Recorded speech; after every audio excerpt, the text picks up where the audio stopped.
Big Brown Bear by Georges Duplaix. Pictures by Gustave Tengrin.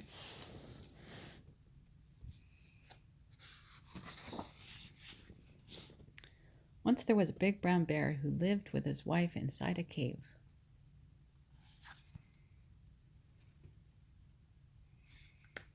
Once there was a big brown bear who lived with his wife inside a cave. "Please, dear," she said to him one day, "run down to the brook and catch some fish for dinner, but don't go near the beehive in the old dead tree. You remember what they did to you last time." And the bear's wife lit the fire and took down her frying pan.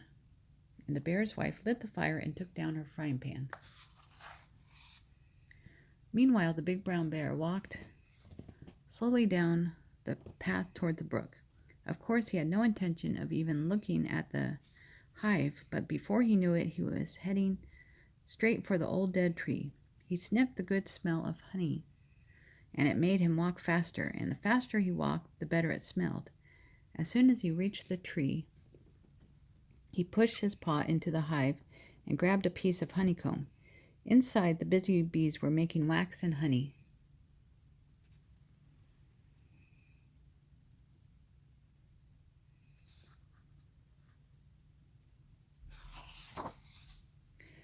But the minute they saw that big paw wrecking their home and stealing their precious honey, they rushed out, darting in all directions and droning like a million airplanes.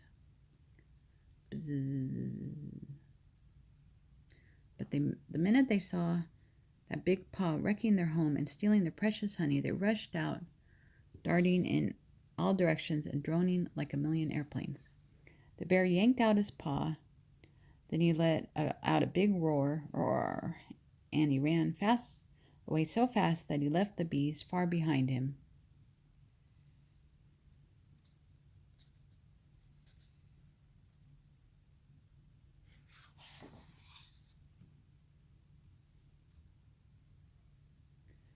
But alas, he caught his foot in the root of a tree and tumbled over and over and rolled down the hill into a thorn bush.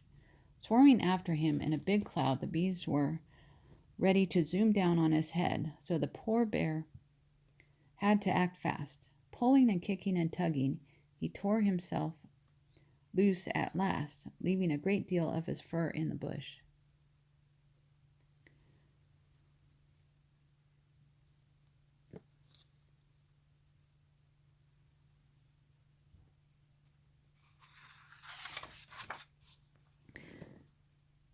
He ran toward the brook, jumped into the water, and hid there with only his nose showing. The water was very chilly, but he didn't dare to move, even when a water snake came and tickled his foot.